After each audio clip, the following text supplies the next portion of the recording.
शेत जमिनीचं वाटप आणि विभाजन ही एक अत्यंत क्लिष्ट आणि वाद निर्माण होणारी प्रक्रिया आहे. त्याकरता विविध मार्ग आपल्याकडे आहेत. उदाहरणार्थ वाटपाचा दावा दाखल करणं, कलम 85 अंतर्गत विभाजन करून घेणं आणि याच कलम 85चं विभाजन जे आहे त्या संदर्भात आपल्या राज्य शासनाने 18 फेब्रुवारी 2026 रोजी एक महत्वाचा शासन निर्णय जाहीर केलेला आहे. आता हा शासन निर्णय काय म्हणतो? तर महाराष्ट्र जमीन महसूल अधिनियम मधील कलम 85 नुसार शेत जमिनीवर एकाहून अधिक सहधारक असलेल्या जमिनीच्या हिस्स्याच्या विभाजनाकरता मोहीम राबवण्याबाबत राज्यात शेतकरी ओळख क्रमांक कृषी विभागाच्या सर्व योजनांच्या प्रभावी अंमलबजावणीसाठी वापरणे आवश्यक असल्याचे निर्देश देण्यात आलेले आहेत. शेतकरी ओळख क्रमांक तयार होण्याकरता जमिनीची अचूक जोडणी होणे आवश्यक आहे. अधिकार अभिलेख गाव नमुना 7 मध्ये सामायिक खात्यामध्ये एकूण क्षेत्र हे एका खातेदाराच्या नावासमोर नमूद केले जाते. तथापि शेतकरी ओळख क्रमांक निर्माण करताना सर्व खातेदारांच्या नावासमोर त्या खात्यातील एकूण क्षेत्र नमूद केले जाते.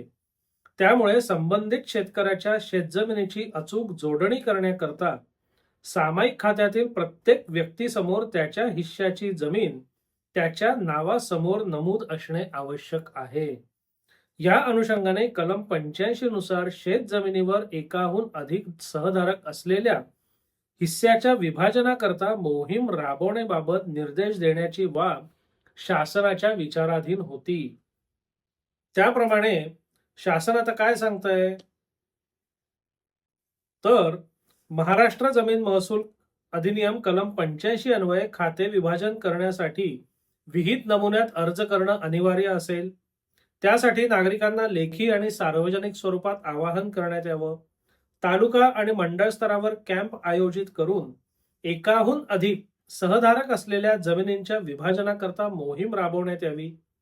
एकाहून अधिक सहधारक असलेल्या जमिनींच्या हिस्स्याच्या विभाजनाकरता प्रक्रिया सुलभ, वेळबद्ध आणि पारदर्शक करण्याकरता आवश्यक त्या सूचना निर्गमित करण्यात याव्यात. याबाबत जास्तीत जास्त प्रचार आणि प्रसिद्धी करण्यात यावी. महाराष्ट्र जमीन महसूल अधिनियम तसेच धारण जमिनींचे विभाजन नियम या तरतुदी आणि नियमांचे तंतोतंत पालन करण्याची दक्षता घ्यावी. म्हणजे हा शासन निर्णय थोडक्यात काय म्हणतोय? तर जेव्हा एका सातबारावर एकापेक्षा अनेक सहधारक असतील आणि त्या प्रत्येक सहधारकाचं स्वतंत्र हक्क किंवा हिस्सा निश्चित झालेला नसेल, अशा वेळेला विविध योजनांच्या आणि त्या आयडी बनवण्याच्या प्रक्रियेमध्ये अडचणी निर्माण होतात. मग याच्यावर उपाय काय? तर प्रत्येकाचा हक्क आणि हिस्सा स्वतंत्र करून घ्यायचा आणि त्याच्यावर त्या त्या माणसाचं स्वतंत्र क्षेत्र तुमच्या सातबारावर लिहायचं आणि त्याच्याकरता मोहीम राबवायची. आता ही योजना म्हणून विचार केला तर फार चांगली आहे, कागदोपत्री ही फार चांगली वाटते. पण बरेचदा कागदोपत्री चांगली असलेली योजना प्रत्यक्ष अंमलबजावणीला येते तेव्हा बरेचदा ती अपयशी ठरते. कारण कागदोपत्री परिस्थिती आणि वास्तवातली परिस्थिती यात जमीन आसमानाचा भेद असतो. आता साधं या विषयाचा जर विचार करायचा झाला तर कितीतरी समस्या या योजनेमध्ये येतील. सगळ्यात पहिली समस्या असते ती म्हणजे महसूल अभिलेख काही दरवेळी अद्ययावत केले जात नाहीत. काही वेळेला ते अधिकार अभिलेखामधल्या नोंदी असतात त्या व्यक्ती मयत असतात. मग त्यांच्या क्षेत्राचं काय करणार? बरं, वारस नोंद होते ती सुद्धा अचूक होते याची खात्री आपल्याकडे नाही. म्हणजे आमच्याकडे कितीतरी जी प्रकरणं येतात ती वाटपाची असतील, विभाजनाची असतील, त्यामध्ये बरेचदा असं झालेलं असतं की फेरफार नोंद करताना काही वारसांची नावं वगळून टाकलेली असतात आणि कालांतराने जेव्हा त्यांच्या ते लक्षात येतं त्याच्यावरनं मग वादवाद निर्माण होते. म्हणजे आज रोजी महसूल अभिलेखावर जी नावं आहेत त्या सगळ्या व्यक्ती हयात आहेत का हे आपल्याला माहित नाही. आज रोजी महसूल अभिलेखावर जेवढी नावं आहेत तेवढेच खरोखर सहहिस्सेदार आहेत का हे माहिती करायची आपल्याकडे काहीही प्रक्रिया किंवा माहिती करायची काहीही सोय नाही. मग असं असताना महसूल अभिलेखावरचे सगळे लोक हेच फक्त त्या क्षेत्राचे मालक असं ठरवलं आणि त्याप्रमाणे प्रत्येकाला समान हक्क आणि हिस्सा वाटून दिला, तर मग एक म्हणजे मयत माणसाचं काय होणार? आणि दोन, चुकीमुळे किंवा फसवणुकीमुळे ज्या लोकांचं नाव महसूल अभिलेखामध्ये नोंदवण्यातच आलं नाही त्यांच्या हक्क आणि हिश्श्याचं काय होणार? म्हणजे कागदोपत्री हे जरी छान गोड गुलाबी वाटत असलं, तरी प्रत्यक्षात गाव पातळीवर, जमिनीवर आणि महसूल अभिलेखावर याची अंमलबजावणी करणं हे वाटतं तेवढं सोपं नाही. म्हणजे मध्यंतरी जी जिवंत सातबारा नावाची एक मोहीम राबवण्यात आली होती.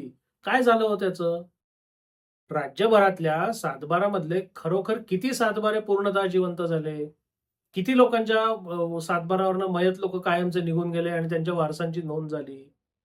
या मोहिमा फार आकर्षक असतात, फार चांगल्या वाटतात. पण प्रत्यक्ष त्याची अंमलबजावणी करणं हे फार आव्हानात्मक आहे.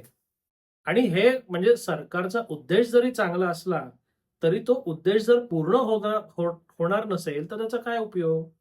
म्हणून अशा योजनांची जर सुरुवात तुम्हाला करायची असेल, तर सगळ्यात पहिले महसूल अभिलेख अद्ययावत करणं, अपडेट करणं, हा त्याच्याकरता पहिला टप्पा आपल्याला स्वीकारायला लागेल. प्रत्येक गावातला प्रत्येक सातबारा हा अद्ययावत आहे का? त्याच्यावर मयत लोक आहेत का? त्यातल्या कुठल्या सहिस्तेदारांची नावं वगळलेली आहेत का? बरं बरेचदा असं सुद्धा झालेलं आहे, की काही मालमत्तांच्या विक्री झालेल्या आहेत. पण त्या खरेदीदारांनी किंवा त्याच्या वारसांनी कधी इथे नावं नोंदवलेलीच नाहीयेत. म्हणून ती जुन्याच मालकांची नावं कायम राहतायत. मग अशा ह्याच्यात काय करणार? म्हणून शासन स्तरावरनं या योजना जर यशस्वी होण्याच्या असतील, मग जिवंत सातबारा असो किंवा कलम 85 असो, याच्याकरता सगळ्यात पहिले आपलं रेकॉर्ड, आपले अभिलेख अद्ययावत असले पाहिजेत. बरं समजा रेकॉर्ड आणि अभिलेख अद्ययावत झाले, तरी सुद्धा जर त्या कुटुंबामध्येच वाद असतील, तर शासनाने कितीही जरी ठरवलं, तरी शासन किंवा महसूल अभिलेख किंवा महसुली अधिकारी हे काही कोणाचं वाटप ठरवणं किंवा कोणाचा हक्क आणि हिस्सा जाहीर करणं, हे अधिकार वापरू शकत नाही, कारण त्यांना ते अधिकार नाहीयेत. मग त्याच्याकरता सक्षम न्यायालयाकडनं निकाल घेणं गरजेचं आहे, त्याची अंमलबजावणी होणं गरजेचं आहे. त्याच्यामध्ये अपील, अपीलावर अपीलं ह्या सगळ्या अडचणी आहेत. म्हणजे या सगळ्या अडचणी जर आपण लक्षात घेतल्या, हे सगळं वास्तव जर आपण लक्षात घेतलं, तर ही योजना जरी चांगली असली, तरी ती योजना फलद्रूप होण्याची शक्यता किमान मला तरी फार कमी वाटते. याची सुरुवात जर करायची झाली, तर आपल्याला सगळे अभिलेख अद्ययावत करणं हे पहिलं पाऊल उचलायला लागेल. सगळे अभिलेख अद्ययावत झाल्यावर ज्या अभिलेखावरच्या सगळ्या सहिस्तेदारांची सर्व सहमती आहे, तिथे आणि तिथेच अशा योजना शासन स्तरावरनं राबवता येतील. जिथे सगळ्या किंवा बहुतांश सहिस्सेदारांची संमती नाही, त्या बाबतीत अशा योजना करता येणार नाहीत. कारण तसे अधिकार शासन पातळीवर किंवा महसूल पातळीवर आज आपल्याकडे उपलब्ध नाहीत. म्हणून ही योजना जरी चांगली असली, तरी ती फलद्रूप होईल अशी किमान मला तरी आशा नाहीये, कारण त्याच्यात फार अडचणी आहेत. आणि या सगळ्या अडचणी दूर करणं हे फक्त शासनाच्या हातात नाहीये. त्याला शासन आणि सगळी लोकं या सगळ्यांनी जर ठरवलं, सगळ्यांनी जर एकमेकांना समजून घेतलं, तर आणि तरच अशा योजना पुढे जाऊन अगदी प्रत्यक्ष जमिनीच्या पातळीवर यशस्वी होऊ शकतात. पण तसं काही होण्याची शक्यता किमान आत्ता तरी मला दिसत नाहीये. त्यामुळे कागदोपत्री ही योजना खूप छान आहे. पण प्रत्यक्ष जमिनीवर त्याची अंमलबजावणी होईल, असं किमान मला तरी वाटत नाही. आपल्याला या विषयाबद्दल काय वाटतं? या योजनेबद्दल काय वाटतं? आपल्याला हा व्हिडिओ कसा वाटला? अवश्य कळवा. धन्यवाद.